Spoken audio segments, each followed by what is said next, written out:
자, 여러분 안녕하세요. 달달한 인생 제 꿀팁 창고의 슈가북입니다. 어제 사실은 영상을 이걸 다 찍어 놨었거든요. 찍었는데 다 찍고 보니까 내가 녹화 버튼을 안 눌렀더라고요. 나 어제 진짜 핸드폰을 푹신한 이불에 던져버렸습니다. 네.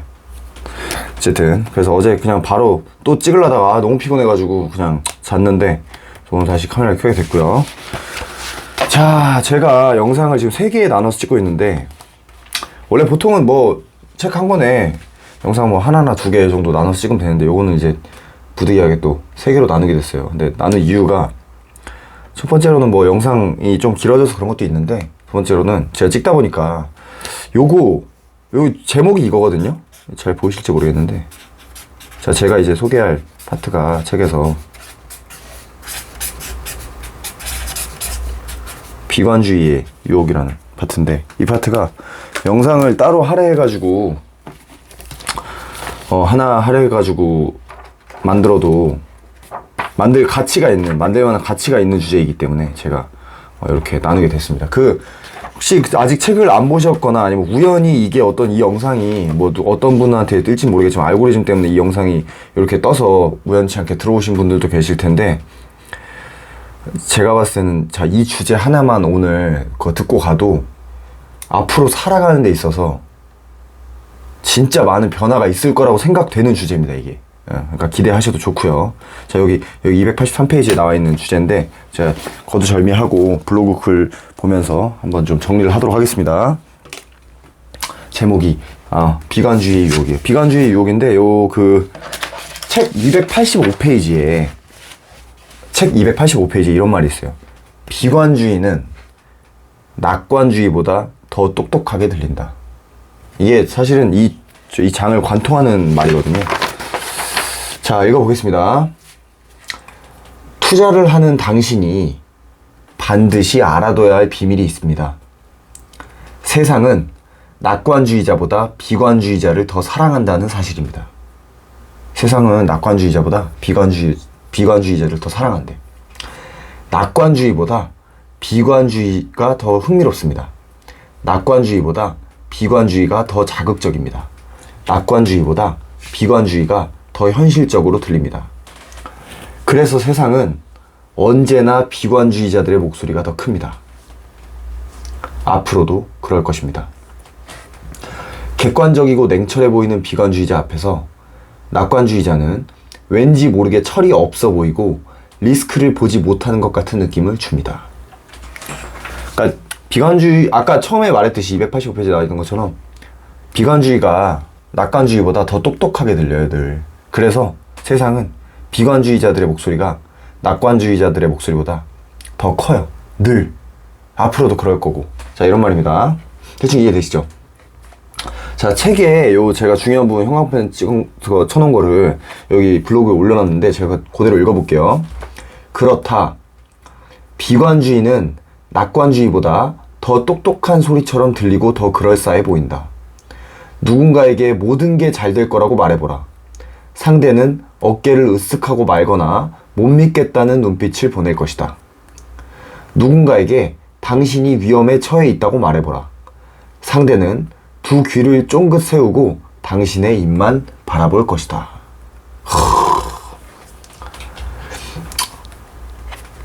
어떤 사람한테 너 잘 될 거야 라고 말해주면 콧방귀나 끼고 어떤 사람한테 야, 너 지금 신호가 안 좋아, 잘 안 될 것 같은데 얘기하면 이거를 더 주의 깊게 듣는다, 이 얘기예요. 같은 말인데 재밌죠? 자, 읽어볼게요. 그러나 낙관주의자는 마냥 앞으로 모든 게 잘 될 거라고만 믿는 그런 순진한 사람이 아닙니다. 낙관주의자는 중간에 어려움이 있더라도 시간이 지나면 좋은 결과가 나올 확률이 크다고 믿는 사람입니다. 이거 멘트가 굉장히 좋네. 자, 낙관주의자가 마냥 무조건 내일들은 무조건 잘 될 거야, 세상은 무조건 잘 될 거야, 이렇게 그냥 막연히 바보같이 생각하는 사람이 사실 낙관주의자가 아니라는 거예요. 중간에 물론 이렇게 굴곡이 있겠지만 그래도 결국은 잘 될 가능성이 높다고 생각하는 사람, 이런 사람들이 낙관주의자라는 거야, 진정한. 자, 읽어보겠습니다. 근데 대부분의 사람들은 사실은 이제 낙관주의자들을 이런 쪽으로 해석을 하니까 해석에 오류가 생긴다, 이런 말인 것 같아요. 자, 읽어볼게요. 사실 대부분의 사람들에게 세상은 점점 더 나아지는 경향이 있으므로 낙관주의에 베팅하는 것이 상식적입니다. 이거는 여러분, 우리가 역사를 보면 알 수 있잖아요. 그러니까 예를 들면서 5,000년 전의 세상이랑 1,000년 전의 세상이랑 어떤 세상이 더 나아졌어요? 이때가 더 나아졌죠. 맞죠? 그럼 1,000년 전 세상이랑 500년 전 세상은 이때에 비해서는 이때가 더 나아졌죠? 그러면은 이렇게 와서 우리가 조금 더 이걸 인식을 조금 더 편하게 할 수 있게 100년 전이랑 현재는 어때요? 어디가 더 나아졌어요? 여러분, 이때 가서 살고 싶어요? 아니죠. 지금 그냥 살고 싶죠. 이때보다 이때가 훨씬 나아졌잖아요. 이때 스마트폰이 있어요, 노트북이 있어요, 인터넷이 있어요. 자, 뭐가 있어요? 비행기가 있어요, 뭐가 있어요? 아무것도 없을 때 이때. 우리 당연히, 그러니까 여기서 그런 말을 하는 거야. 대부분의 사람들에게 세상은 점점 더 나아지는 경향이 있다. 그래서 사실은 상식적으로 생각해봐도 낙관주의에 베팅하는 게 더 상식적이다. 그런데 사람들은 그럼에도 비관주의에 더 끌린다. 이 얘기를 지적하고 있는 거야. 지금 이 현실을 지적하게 된 겁니다. 자, 그러면 여러분, 이쯤에서 좀 궁금하죠? 뭐가 궁금하냐면, 역사가 뭐야 이거? 아이고, 역사가 증명해 주고 있는데, 세상은 점점 더 나아지고 있다는 사실을 증명해 주고 있는데도 불구하고 우리는 왜 그렇게 비관주의에 끌리는 것인가? 자, 이거에 대한 근거가 나오는데 제가 읽어보겠습니다.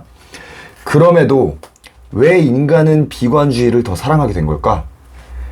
책에 실린 진화론적 관점에서 그 이유를 찾을 수 있습니다. 자, 인류사에 있어 기회보다는 위협을 더 긴급한 일로 취급하는 유기체가 그렇지 않은 유기체보다 살아남아 번식할 확률이 더 컸기 때문입니다. 자, 여러분, 이거 무슨 말인지 이해되세요? 자, 이게 있고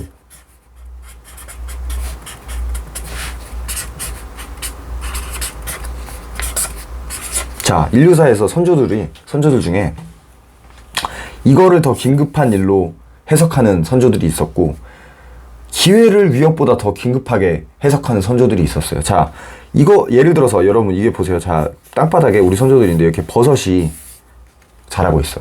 나와보니까 배고파. 그런데 이 위협을 더 긴급하게 생각했던 선조들은 이거 안 먹었겠죠. 여기에 독 들어있으면 어떡해. 이거 죽을 수도 있어. 나 안 먹을 거야. 이렇게 한 사람들. 여기 또 한 명은 아니야. 그래도 저게 독이 없을 수도 있어. 한번 도전해보자. 기회야 이건. 이러면서 여기에 손댄 사람들도 있겠죠. 자, 누가 살아남았을 확률이 더 커요? 이분들이 더 살아남았을 확률이 더 크단 말이에요. 이거 잘못 먹으면 어떻게 돼요? 이거 죽잖아, 이거는. 이건 생명이 걸린 문제야. 그죠? 자, 여러분. 여기 이렇게 집단 선조들 중에서 보통은 옛날에 제가 알기로는 100여 명 정도가 군집 생활을 했다고 알려져 있거든요. 대부분 오랜 기간 인간 그 삶에서 그 선조들은. 근데, 여기에 나가면, 이 집단에서 나가면, 이거는 나 죽을 수도 있어. 이건 위협이야. 난 안 나갈래. 이렇게 한 선조들이 있었을 것이고, 또 그 중에 몇몇은 여기 나가면 새로운 기회가 있을지도 몰라. 나 야생으로 한번 나가볼래. 요렇게 용기를 냈던 선조들도 있었겠죠. 자, 이 용기를 냈던 선조들은 대부분 어떻게 됐을까? 굶어 죽거나, 밖에 나가면 또 뭐 있습니까? 맹수들한테 물려 죽거나. 그죠? 여기 군집의 도움을 못 받으니까 생존에 필요한 물자들을 지원받을 수 없죠. 그런 식으로 여타 이런 다양한 이유들에 의해서 이 선조들은 자손을 남기지 못했을 가능성이 굉장히 크죠. 자, 이 얘기는 뭐예요? 그러면은 야, 나가는 건 위협이야. 그냥 우리끼리 살자. 살던 대로 살자. 이렇게 했던 사람들은 그나마 자손을 계속 남기고 살아남아서 번영을 했을 가능성이 더 크잖아요. 우리는 이 둘 중에 누구의 후손이에요? 이렇게 위협을 더 긴급한 일로 여겼던 유기체들의 후손이다 이 말이에요, 이게. 자, 다시 읽어볼게요. 조금 이제 읽어보면 이해되실 거야. 이제 들어보시면. 자, 의심과 걱정이 엄청나게 많았던 쫄보들의 후손인 우리에겐 본능적으로 기회, 낙관주의, 보다는 위기, 비관주의를 더 자극적으로 느끼는 유전자가 탑재되어 있는 겁니다. 그러니까 이거는 우리가 비관주의를 더 사랑하는 이유는 그냥 유전적으로 그렇다는 거예요. 유전적으로. 왜? 우리는 기회보다는 위협을 더 중요하게 여겼던, 위협을 피하는 거에 중심을 두었던 그런 쫄보 선조들의 후예이기 때문이야. 이 사람들은 자손 남겼어요? 못 남겼어요? 이 사람들 자손 잘 못 남겼어. 이 사람들 많이 남겼어. 우리 대부분은 이 사람들의 후예야. 그러니까 우리 유전자에는 요게 남아있다는 거예요. 무슨 말인지 아시겠죠? 우리는 그래서 비관주의에 훨씬 더 예민해. 우리 선조들이 살아남은 이유가 이거거든. 위협을 피했더니 잘 살아남았거든. 오랜 기간에 걸쳐서. 그래서 오랜 기간에 걸쳐서 내재된 DNA가 이거예요. 위협을 더 긴급한 일로 해석하는. 이제 우리가 왜 비관주의에 또 휘둘린지 알겠죠? 우리는 이런 쫄보들의 후예이기 때문에. 쫄보라는 건 뭐 제가 그냥 나름 지어낸 말입니다. 자, 지어낸 말이라기보다 뭐라 해야 되냐? 그러니까 책에 나온 단어는 아니에요. 자, 다음 글을 봅시다. 자, 여러분, 교수 중에서 옛날에 저명한 러시아 교수 중에 파나린이라는 교수가 있었대요. 파나린 이름을 가진 그 사람이 이제 한 말입니다. 파나린 교수에 따르면 2010년 6월 말 혹은 7월 초 미국이 6조각으로 쪼개질 거라고 한다. 그에 따르면 알래스카는 다시 러시아의 지배에 놓일 것이다. 중략. 캘리포니아는 중국의 일부가 되거나 그 영향력 아래 놓일 것이다. 하와이는 일본이나 중국의 피보호국이 될 것이고, 그 다음에 제가 여기까지만 썼습니다. 글을. 여러분, 지금 제가 한 말 들어보니까 어때요? 자, 2010년 6월 말 혹은 7월 초에 원래 미국이 이렇게 있으면은 6조각으로, 맞냐? 6조각으로 쪼개질 예정이래. 그리고 그 중에 알래스카는 원래, 러시아가 알래스카 미국에 팔아서 알래스카가 미국 땅이 됐잖아요. 근데 다시 그게 러시아 땅이 되고, 알래스카가. 하와이는 일본이나 중국의 피보호국이 될 거고, 캘리포니아는 중국의 일부가 될 거래. 여러분, 이 얘기 지금 어때요? 들어보니까? 이게 10년을 예측하는 저명한 교수의 의견이었어요. 어때요, 여러분? 들어보니까 황당하죠? 자, 읽어보겠습니다. 당신, 위 글을 보고 어떤 생각이 들었는지 궁금합니다. 황당한 소설, 정신나간 교수의 헛소리, 방구석 블로거의 망상. 놀랍게도 저 글은 2008년 경제위기 시절 그 이름도 유명한 월스트리트 저널 1면에 실렸던 기사입니다. 여러분, 이게 2008년 월스트리트 진짜 유명하잖아요, 여러분. 세계적인 잡지잖아요. 세계적인 언론이잖아요. 월스트리트지 1면에 진지하게 실렸던 기사가 이거예요. 미국이 6개로 쪼개지고 뭐 중국의 지배를 받고 저거 다른 데도 아니고. 자, 세상에 비관주의가 얼마나 큰 영향을 끼치는지 알 수 있는 사건입니다. 대박이죠, 여러분? 자, 반대로 이 교수가 그때 경제위기 시절에 아니야, 미국은 앞으로도 큰 문제 없이 그냥 앞으로 순풍할 거야, 잘 나아갈 거야, 계속 세계 1등 국가로서 빛날 거야, 순항할 거야. 자, 이런 글을 썼다면 여기에 절대 안 실렸을 거예요. 왜? 왜겠어요, 여러분? 왜겠어요? 아까 얘기했잖아요. 세상은 비관주의를 더 사랑하니까. 세상은 비관주의를 더 사랑하니까. 자, 읽어보겠습니다. 진짜 재밌죠, 여러분? 자, 파나린 교수, 이게 여러분, 제가 책에서 중요한 부분을 좀 찍어 놓은 건데, 제가 읽어보겠습니다. 파나린 교수 방식의 이야기에서 우리가 흥미롭게 보아야 할 점은 따로 있다. 이와 극단적 반대에 있는 이야기, 즉 터무니없이 낙관적인 예측은 종말을 예언하는 자들의 글처럼 진지하게 받아들여지지 않는다는 사실이다. 지려, 진짜. 제가 했던 말 그대로죠. 종말을 예언하는 이거 미국의 종말 예언하는 거잖아. 이것도 되게 극단적이죠. 그러면은 반대쪽에서 또 극단적으로 낙관주의를 표방하는 사람들도 있을 거 아니에요. 근데 그런 사람들의 의견은 똑같이 다른 극단에 서 있는 이 비관주의자들의 의견처럼 진지하게 받아들여지지 않는데, 요쪽만 받아들여지는 거야. 비관 쪽만. 세상이. 비관 쪽만 받아들이는 거야, 진지하게. 이 낙관은 우스갯소리로 치부해버린다. 이게 왜 그런 거라고요?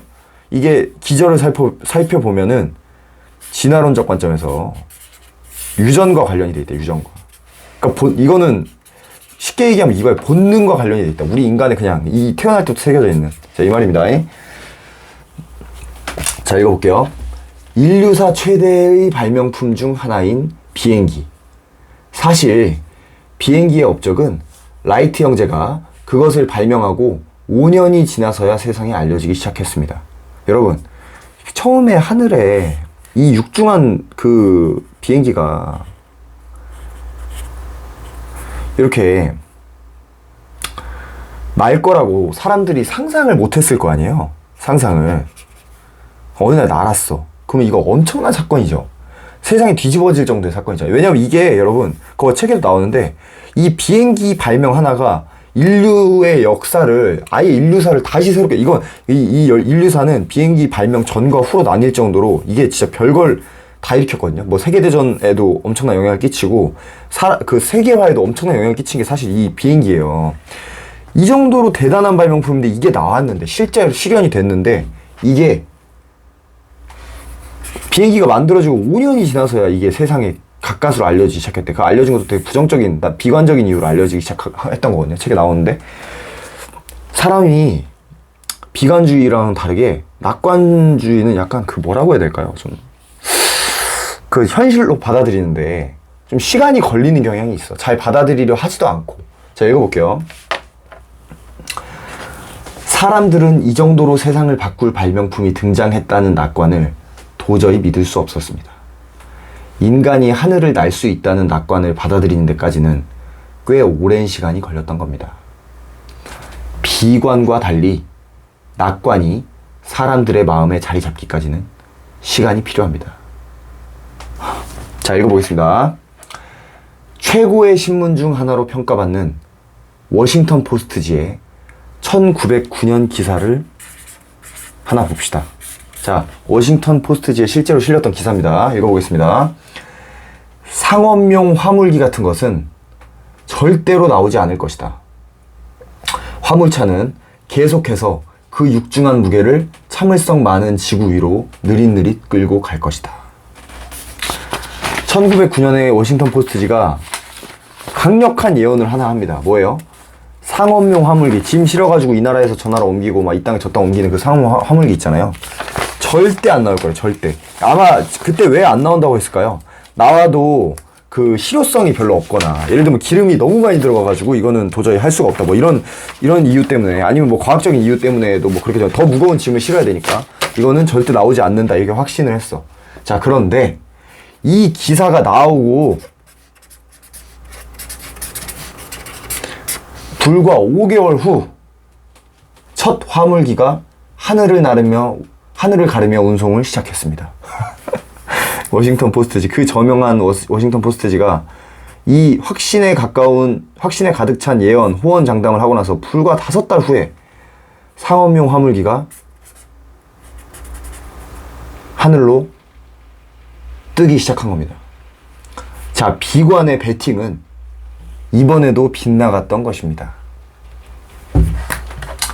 자, 읽어보겠습니다. 그럼 대충 이해되시죠, 이제? 주식 유튜브를 켜봅시다. 뉴스를 봅시다. 하루가 멀다 하고 투자시장의 종말을 예언하는 사람들이 넘쳐납니다. 이렇듯 역사적으로 시장을 전망하는 목소리는 늘 이런 비관론자들이 주도해 왔고 앞으로도 그럴 것입니다.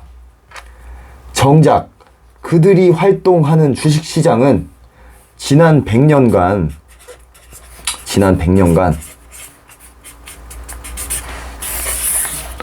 1만 7천 배가 올랐는데도 말입니다. 얘네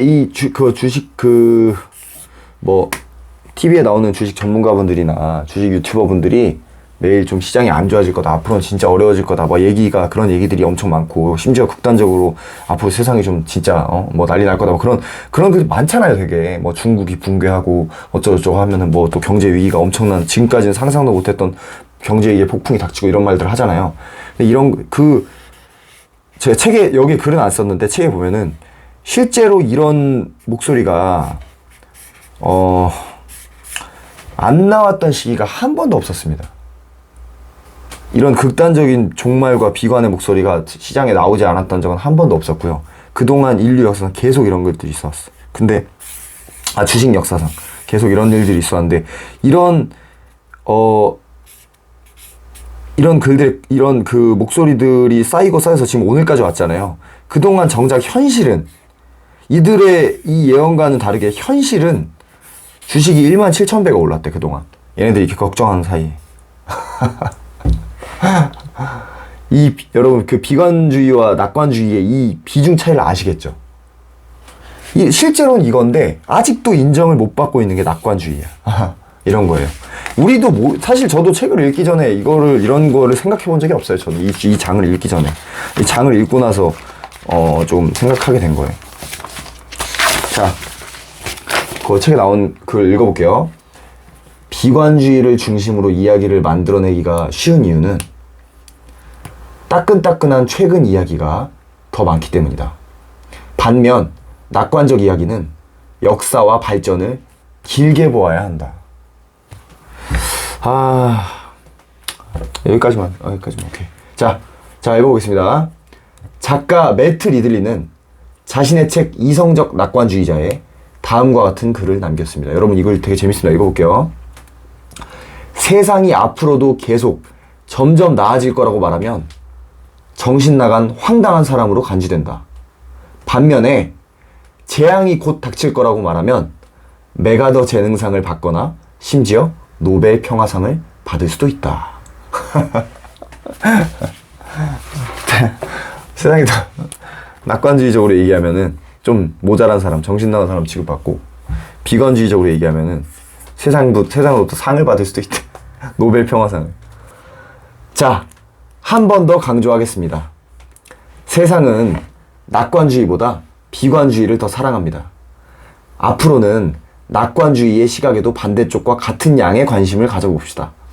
이것만으로도 남들과 큰 차이를 만들어낼 수 있을 것입니다. 자, 마지막 요 책에 나온 글을 읽어보겠습니다. 6개월간 주가가 40% 하락하면, 6개월간 주가가 40% 하락하면 온 미디어에 빨간불이 켜지고 사람들은 크게 동요한다. 하지만 6년간 주가가 140% 오르면 아무도 눈치조차 채지 못한다. 이것이 비관주의의 늪이다. 자, 이렇게 글이 요 주제가 마무리됐습니다. 저는 여기서 진짜 제가 그 두 번째 그 영상에서가 그 말씀드렸죠. 이 책에 나온 주제들을 모두 결합하면 어떤 그 하락장 같은 데서도 제가 그 말씀드렸잖아요. 조금 더 편안한 마음으로 내가 배팅을 할 수 있다, 이런 말씀 드렸죠. 이게 하락장에 뭐 배팅이라 그런 말들 되게 많잖아요. 뭐 고소리 날 때 배팅이라 뭐 이런 말들 많은데 우리가 실행에 잘 못 옮기는 이유가 이 의심, 불안 이런 것 때문이거든요. 근데 지금 이 낙관주의, 비관주의 얘기니까 딱 느낌 오지 않아요? 여기 시장이 좀 떨어졌어. 막 떨어졌어. 그러면은 이쯤에서 사람들이 뭐라 그러냐면, 온 미디어가 뭐라 그래요? 아니, 더 떨어진다 그래요. 세상 망한다 그래요. 실제로 왜겠어요? 세상은 비관주의를 더 사랑하니까. 제가 얘기하는 거는 이때 제가 말하고 싶은 건 이거예요. 저자도 비슷한 말을 했었어. 이때 그러면 이때 다 내가 가진 돈 다 때려 박으라는 얘기야? 이런 말 절대 아닙니다, 여러분. 그 두 번째 영상 때 제가 말씀드렸죠. 이 책에서 제가 얻은 교훈은 이거라고. 세상에 100%는 없다. 여기서 실제로 더 떨어질 수 있어요. 근데 제가 얘기하고 싶은 건, 여기서 온 미디어들이 이렇게 말할 때, 더 떨어진다고 얘기할 때, 여기 올라간다는 쪽의 근거도 여러분이 같은 비중을, 같은 잣대를 두고 같이 견주어 볼 정도의 여유가 필요하다는 이 얘기예요. 판단력이. 무슨 말인지 알죠? 온 세상이 이걸 얘기한다고 이걸 100%라고 믿으면 안 돼. 왜 그러겠어요? 거기 실제로 어떤 그 책에 나오는 얘기인데, 실제로 어떤 유명한 그 미디어 매체에서 그러니까 경제 위기인가? 뭐 요 단어를, 그러니까 심각한 경제 위기, 큰 경제 위기, 대공황, 이 단어를 뭐 몇만 번인가 썼대, 지금까지. 진짜 뭐 시기를 불문하고. 그런데 여러분 주식시장은 실제로 아까 봤던 것처럼 몇 배가 올랐어요. 17,000배가 올랐잖아. 아니 얘네는 이걸 어떻게 보면은 미디어의 어떤 되게 고위직에 있는 사람들은 이 비밀을 알고 있을 가능성이 좀 있어. 뭐예요? 세상이 비관주의를 내가 세상에 비관주의 목소리를 내야지만 어그로가 끌린다는 걸. 그거를 이미 뭐 또 알만한 사람들은 알고 있을 수도 있어요. 그래서 이렇게 하는 걸 수도 있어. 아니면 뭐 진짜로 그 믿고 있거나. 그러니까 앞으로는 여러분 어떻게 해야 돼요? 이렇게 곡소리 날 때 더 내려간다고 지금 아직 바닥 아니다 이런 말 할 때 요쪽 반대쪽에 목소리는 뭐가 있는지 그리고 근거는 무엇인지 요 두 개를 같은 잣대로 놓고 냉철하게 비교하는 그런 어떤 자세가 필요하다. 제가 말씀드리고 싶은 부분 이거고 저자도 비슷한 말 합니다. 그리고 제가 누누이 강조한 얘기지만 이게 되게 중요하거든요, 여러분. 내가 그 저번 영상 보니까 약간 설명이 좀 부족했더라. 이게 진짜 많은 걸 의미해요. 자, 이게 뭐냐. 세상 모두가 다 내려간다고 할 때, 진짜 이제 세계는 망했다. 절대 다시 주식시장 복귀 안 된다. 복구 안 된다. 이런 얘기 할 때 이걸 생각해야 돼. 야, 니네도 100%는 아니잖아, 근데. 실제로 그래요. 실제로. 100%가 아니야. 자, 모두가 오른다고 얘기할 때, 이때도 이 생각해야 돼요. 뭐야? 100%는 아니잖아. 이 생각을 하면 좀 더 겸손하게 내가 투자할 수 있어.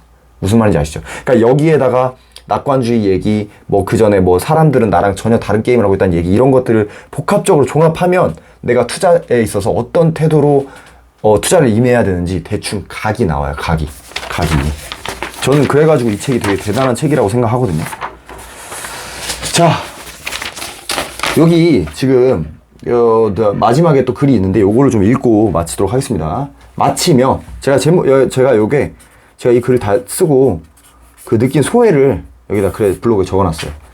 책 리뷰를 훑어보다가 한 댓글을 읽고 깜짝 놀랐습니다. 이거 제가 이제 윌라에서 그 책 보면 평가가 있잖아요. 네티즌들의. 그 중에 하나 댓글이 이런 댓글이 있었어요. 열심히 저축하고 낭비하지 말고 분수에 맞게 살라. 이게 책에서 하는 말이거든요. 책에서 주로 하는 말이 열심히 저축하고, 이 말도 분명히 나와. 저축을 왜 해야 되는지 이유도 명확하게 얘기해줘요.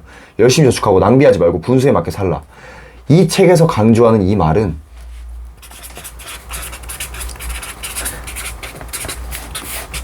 당연한 말이지만 이 당연한 내용을 얻기 위해 우리가 귀중한 시간을 할애하여 이 책을 읽는 건 아닌데 말이다. 별로 권하고 싶지 않은 책이다. 이런 댓글이 있었습니다. 그래서 저는 제가 이 댓글을 무슨 저랑 생각이 다르다고 뭐 깔려고 이게 이렇게 퍼온 게 아니고, 제가 이 댓글을 읽고 나서 갑자기 머리가 진짜 혼란스러워지더라고요. 왜냐하면 저는 이제 이 책을 읽고 이 댓글까지 읽은 이유가 뭐였냐면요. 아, 이거 나한테 진짜 인생책이다. 이 책은 진짜 대박이다. 이런 생각으로 남들도 나랑 비슷한 생각을 했겠지. 책을 읽은 사람들은 비슷한 생각을 했겠지 하면서 봤는데 이런 댓글이 있었던 거야. 전혀 나랑은 전혀 다른 생각의 댓글이 있었던 거야. 그러고 보니까 갑자기 의심이 드는 거야, 나한테. 야, 그러면은 도대체, 아니, 생각해보니까 이 사람 말이 맞는 것 같기도 해. 아니, 그러니까 저축해라. 분수에 맞게 살아라. 너무 욕심내지 마라. 뭐, 이딴 말들은, 맨날 내가 들어왔던 말이고, 진리도록 귀 아프게 들어왔던 말인데, 그러면 도대체, 누군가한테는 당연한 내용밖에 없다고 느꼈던 이 책에 나는 대체 왜 이렇게까지 빠졌던 건가, 이런 생각이 드는. 그러니까 이 댓글이 사실 나한테는 되게 뭔가 좀 성찰을 가져다 준 댓글이었어. 그래서 제가 퍼온 거거든요, 사실. 도대체 그러면 나는 이 책에 왜 빠졌던 거지? 그 곰곰이 생각해보니까 제가 느낀 점입니다. 다음부터는 누군가의 댓글처럼 책에는 뻔한 조언들이 많습니다. 세상에 100%는 없다. 인내하는 자가 성공한다. 저축하며 겸손하게 살아야 부자 된다. 진리도록 들었는데, 누군가의 댓글처럼 당연한 말인데 왜 나에겐 지금껏 저런 말들이 와닿지 않았었던 걸까? 이 당연한 말들인데 왜 그동안 나는 이런 말들이 그냥 좀 귀 아프다고 생각하고 이게 와닿지 않았었지? 이런 생각을 하게 된 겁니다. 생각해보니 정작 저 말들을 지켜야 할 이유를 명확히 설명해준 책이 없었습니다. 저축하면 겸손하게 살아. 그래야 돈이 모이고 이렇게 부자 되지. 이런 얘기를 하는데 이 이유가 나한테 있어서만큼은 명확하지 않았던 거야. 설득력이 별로 없다고 느껴졌던 거야.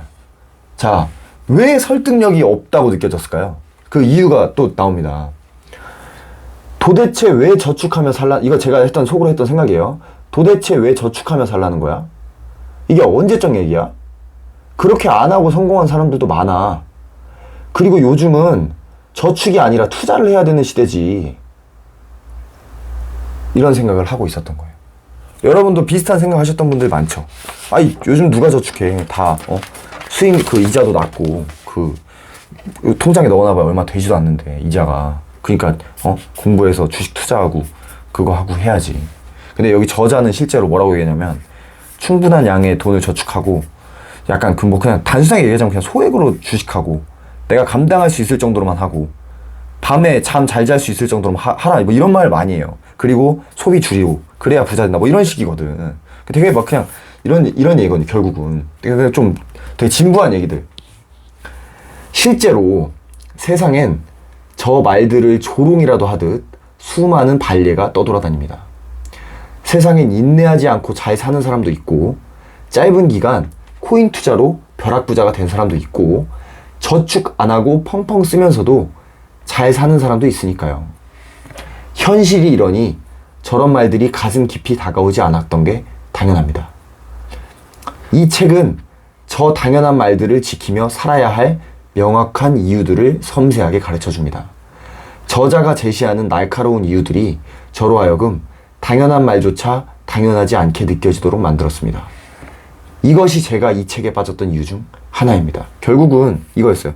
이 진부한 말들을 지켜야만 하는 이유가 굉장히 설득력 있었다. 그 이유가 이거거든요. 자, 여러분, 내가 아까 얘기했던 거 좀 봐봐요. 예를 들면 이 책에 이런 말이 나와. 저는 진짜 이제부터 이게 내가 저축을 해야겠다 이런 생각이 들었는데 그게 이 저자 때문이거든요. 자, 저축을 하래. 왜? 여러분, 이게 왜 저축해야 되는지 알아요? 그 사람이 얘기하는 건 이거야. 아까도 얘기했죠. 세상에 100%는 없다는 게 여기서 또 위력을 발휘해.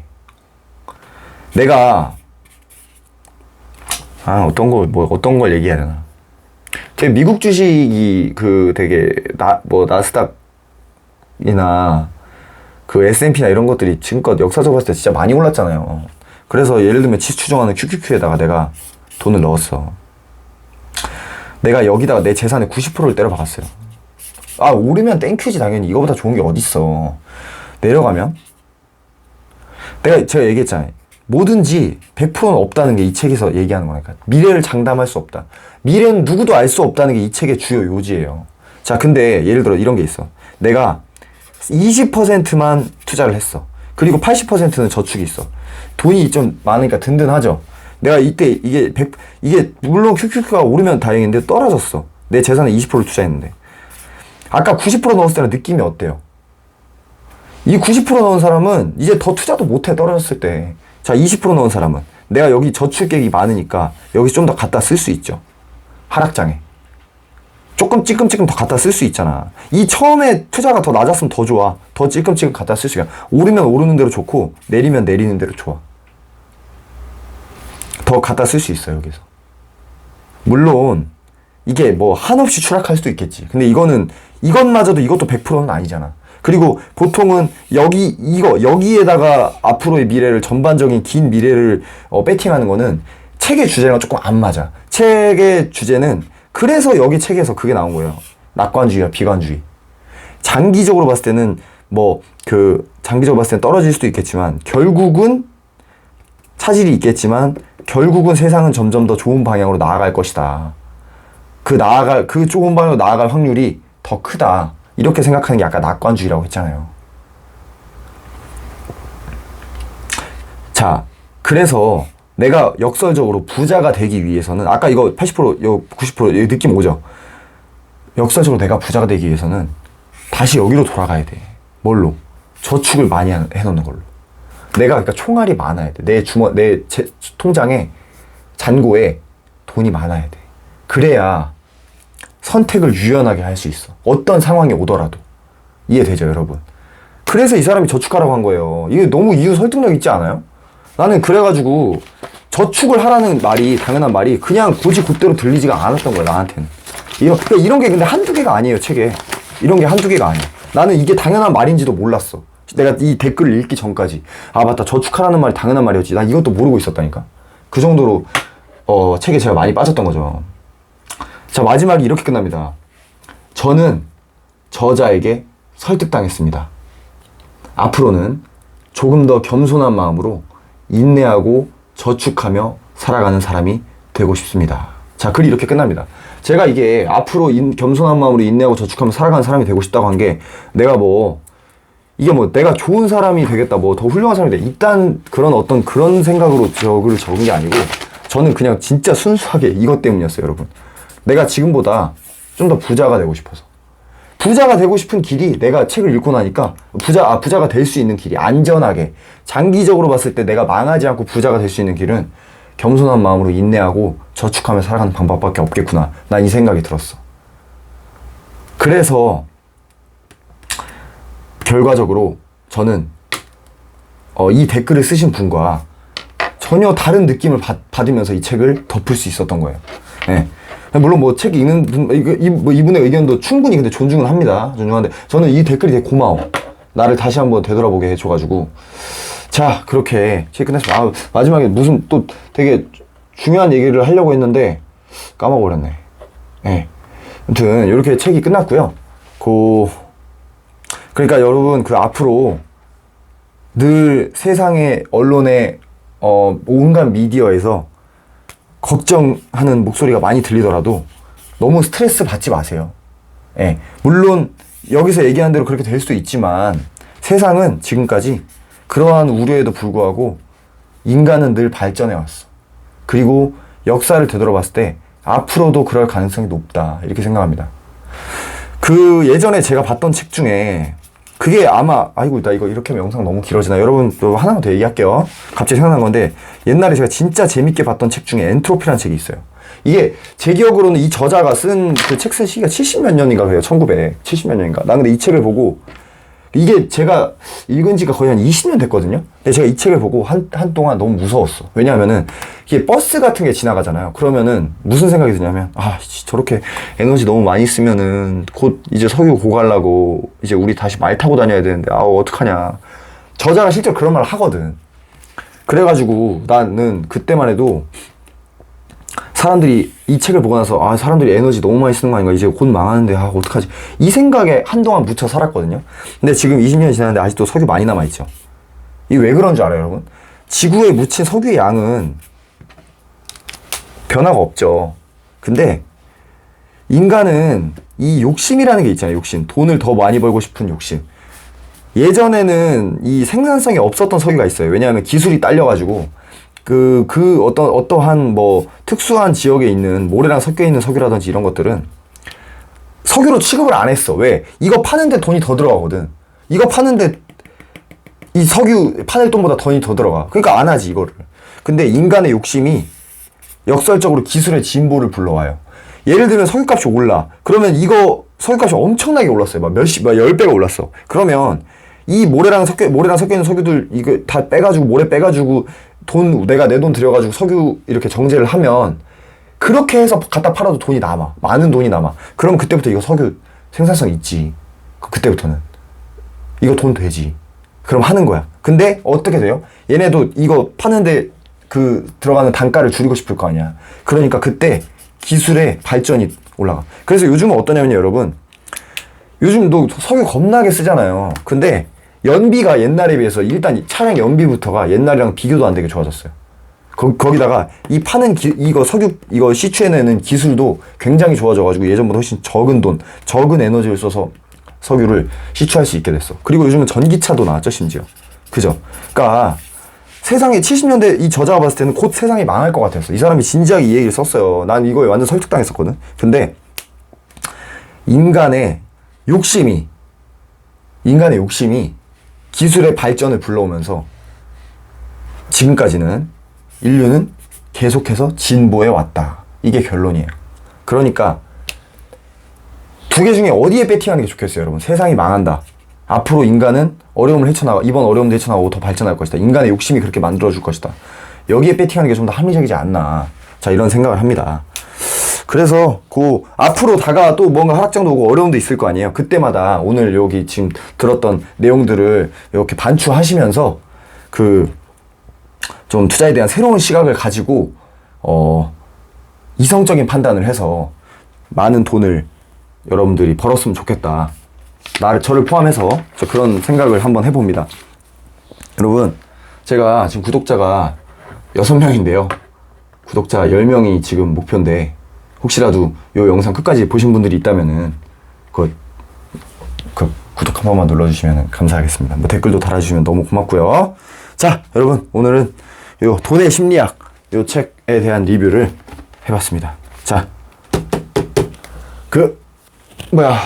다음에 또 다른 좋은 책으로 찾아뵙도록 하겠습니다. 자, 여러분 영상 시청해주셔서 감사합니다.